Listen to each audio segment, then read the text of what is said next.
குடும்ப உறவு அல்லது இரத்த உறவு என்றால் என்ன என்ற தெளிவில்லாத ஒரு நிலை ஒரு பக்கம் இருக்கிறது. இன்னும் ஒரு பக்கம் இரத்த உறவுகளை துண்டிப்பது என்பது சாதாரணமான ஒரு விஷயமாக மாறிவிட்டது. இன்று பெரும்பாலான மக்கள் இரத்த உறவை பேணாமல் இலகுவாக துண்டித்து கொண்டு வாழ்ந்து கொண்டிருப்பதை நாம் பார்க்கிறோம். முதலாவதாக அன்புள்ள சகோதர சகோதரிகளே, இரத்த உறவு என்பதற்கு அரபியிலே அல் அர்ஹாம், துல் குர்பா அல்லது குர்பா என்றெல்லாம் பயன்படுத்தப்படும். குர்ஆனிலே உலுல் அர்ஹாம் என்று நீங்கள் ஓதுகிற போது அவதானித்திருப்பீர்கள். அதே போல துல் குர்பா, தில் குர்பா என்றெல்லாம் நீங்கள் ஓதியிருப்பீர்கள். இது இரத்த உறவை குறிப்பதற்காக அல் குர்ஆன் சொல்லக்கூடிய பிரயோகமாகும்.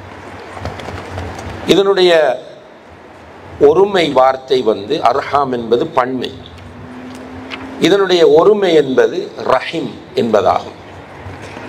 அல்லாஹ் ரஹ்மான் ரஹீம் என்று நாம் சொல்லுகிறோம். அவனுடைய பெயரிலிருந்து எடுக்கப்பட்ட ஒரு வார்த்தை தான் ரஹீம் என்பது. ரஹீம் என்றால் இரத்த உறவு என்பது அர்த்தமாகும்.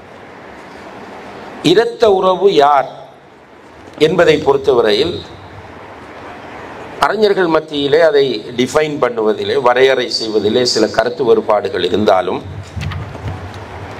சரியான வரைவிலக்கணம் என்னவென்றால், தாய் வழியிலும் தந்தை வழியிலும் வரக்கூடிய உறவுகள் எல்லாம் இரத்த உறவுகளாகும். தாய் வழியில் வருகிறவர்கள், தாய் முதலாவது இரத்த உறவு. தாய் வழியில் வருகிற அனைத்துமே இரத்த உறவாக கொள்ளப்படும். அதே போல தந்தை தான் நம்முடைய முதல் இரத்த உறவு. தந்தை வழியில் வரக்கூடிய அனைவருமே இரத்த உறவுகளாக கொள்ளப்படுவார்கள்.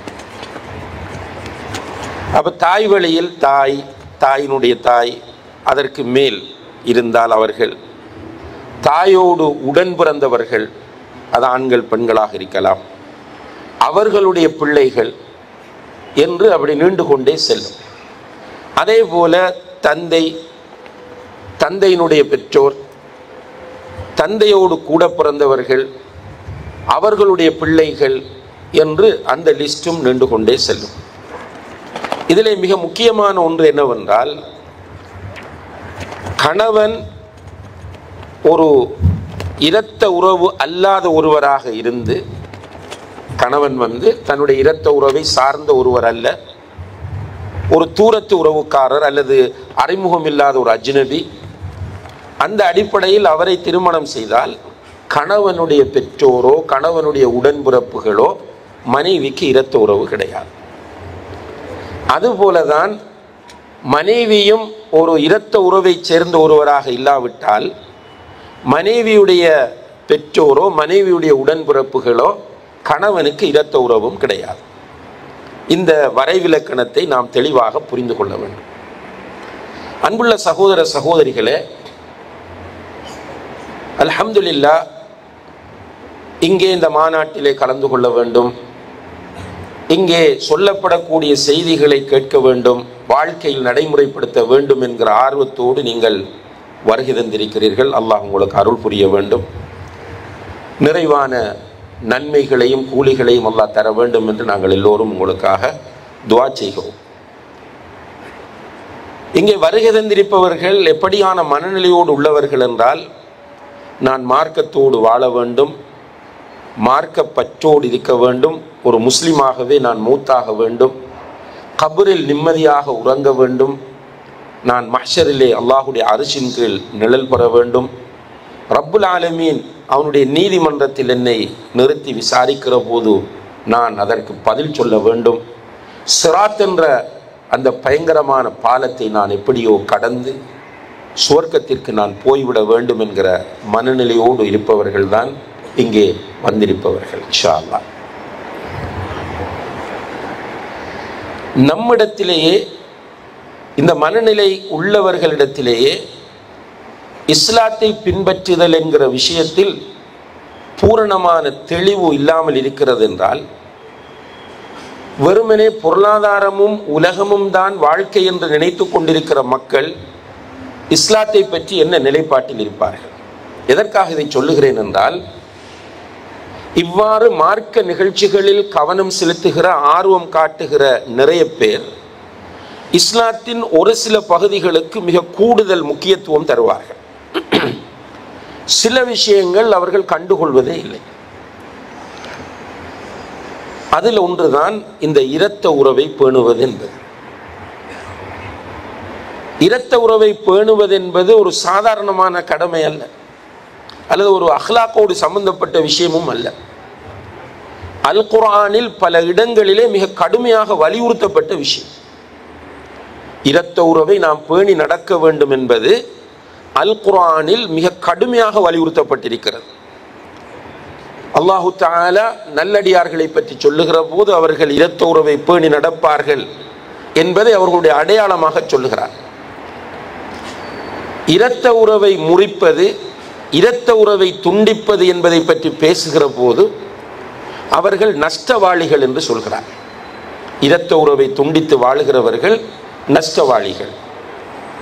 இரத்த உறவை துண்டிக்கிறவர்களுக்கு அல்லாஹுடைய சாபம் கிடைக்கும் என்று குர்ஆனிலே அல்லாஹ் சொல்லுகிறான். சுப்ஹானல்லாஹ். சாதாரணமான ஒரு விஷயம் அல்ல இரத்த உறவை துண்டிப்பது என்பது. ஆனால் இவ்வளவு ஒரு பயங்கரமான விஷயம். அது மட்டுமல்ல, அல்லாஹ் சொல்லுகிறான், ஹதீஸுல் குத்ஸியிலே நபி ஸல்லல்லாஹு அலைஹி வஸல்லம் அவர்கள் சொல்லி காட்டுகிறார்கள், இரத்த உறவு இதை பேணி நடக்கிறவனை, இரத்த உறவினர்களை சேர்ந்து வாழ்கிறவனை நான் சேர்த்துக் கொள்வேன். இரத்த உறவை துண்டித்து வாழ்கிறவனை நான் துண்டித்து விடுவேன். அல்லாஹ் அக்பர். இரத்த உறவை துண்டிக்கிறவன் அல்லாஹுவை விட்டு தூரமாக்கப்படுவான். நாளை மறுமையிலே அர்ஷின் கீழ் இந்த இரத்த உறவு தொங்கிக் கொண்டு அல்லாஹ்விடத்தில் மன்றாடும். நபி ஸல்லல்லாஹு அலைஹி வஸல்லம் அவர்கள் சொல்கிறார்கள், யா அல்லாஹ், என்னை மதித்து இரத்த உறவுக்கு கொடுக்க வேண்டிய முக்கியத்துவத்தை கொடுத்து பேணி நடந்தவர்களை நீ சேர்த்துக்கொள். யாரெல்லாம் இரத்த உறவுகளை துண்டித்து வாழ்ந்தார்களோ அவர்களை நீ துண்டித்து விடு என்று இந்த இரத்த உறவு அல்லாஹ்விடத்தில் மன்றாடும் என்று நபிகள் நாயகம் ஸல்லல்லாஹு அலைஹி வஸல்லம் அவர்கள் சொல்லி காட்டுகிறார்கள். அப்போ அது ஒரு சாதாரணமான பிரச்சனை அல்ல. இஸ்லாமிய அறிஞர்கள் அனைவருமே ஏகோபித்த நிலையில் இரத்த உறவை சேர்ந்து நடப்பது வாஜிப் என்றும், இரத்த உறவை துண்டிப்பது கபீரத்தும் மினல் கபாயிர், பெரும்பாவங்களில் உள்ள ஒன்று என்றும் அடையாளப்படுத்தி இருக்கிறார்கள். இப்போ நமக்கு தெரியும், வட்டி பெரும்பாவம், மதுபானம் பெரும்பாவம், சூதாட்டம் பெரும்பாவம், விபச்சாரம் பெரும்பாவம். எனவே இதை நாம் நினைக்கவும் மாட்டோம், அந்த பக்கத்தில் போகவும் மாட்டோம். ஆனால் இரத்த உறவை பேணி நடப்பது வாஜிப் என்பதும், இரத்த உறவை துண்டிப்பது பெரும்பாவம் என்பதும் தெரியாத காரணத்தினால் இன்று அற்பமான சாதாரணமான விஷயங்களுக்கெல்லாம் இரத்த உறவு துண்டிக்கப்படுகிற நிலையை பார்க்கிறோம். அல்லாஹ் நம் அனைவரையும் பாதுகாக்க வேண்டும். ரசூல் ஸல்லல்லாஹு அலைஹி வஸல்லம் அவர்கள் சொல்லுகிறார்கள், லா யதுகுலுல் ஜன்னத காத்திஉ ரஹீம், இரத்த உறவை துண்டிக்கிறவன் சுவர்க்கம் செல்ல மாட்டான் என்றார்கள். புகாரி முஸ்லிமில் வரக்கூடிய ஹதீஸ். இரத்த உறவை துண்டிக்கிறவன் சுவர்க்கம் செல்ல மாட்டான். இரத்த உறவை சேர்ந்து நடத்தல் என்றால் என்ன? இரத்த உறவை துண்டித்தல் என்றால் என்ன? இதை நாம் புரிந்து கொள்ள கடமைப்பட்டிருக்கிறோம். இரத்த உறவை சேர்ந்து நடத்தல் என்பது, இன்றைக்கு சிலர் நினைக்கிறார்கள் எப்படி என்றால், என்னுடைய சிபிலிங்ஸாக இருக்கலாம், உடன்பிறப்புகளாக இருக்கலாம், அல்லது தந்தையினுடைய உறவினர்களாக இருக்கலாம், இவர்களோடு சேர்ந்து வாழ்தல் என்பது, அவர்கள் வந்தால் நான் போவேன், என்னுடைய வீட்டுக்கு அவர்கள் வந்தால் நான் போவேன், அவர்கள் ஏதாவது கிஃப்ட் தந்தால் நானும் கொடுப்பேன், அவர்கள் என்னை அழைத்தால் நான் போவேன், அழைக்காவிட்டால் போக மாட்டேன் அவர்கள் என்னோடு சேர்ந்து வந்தால் நான் சேருவேன், அவர்கள் வராவிட்டால் நான் போக மாட்டேன் என்கிற ஒரு மனநிலையில் இருக்கிறார்கள்.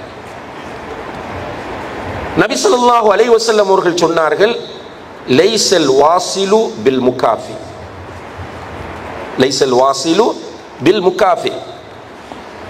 தந்தார்கள் என்பதற்காக கொடுப்பவனும், வந்தார்கள் அல்லது வருகிறார்கள் என்பதற்காக போபவனும், அழைத்தார்கள் என்பதற்காக அழைக்கிறவனும், அதாவது பிரதி உபகாரமாக இந்த உறவை பேணுகிறவன் என்பவன் இன உறவை பேணுகிறவன், இரத்த உறவை பேணுகிறவன் அல்ல.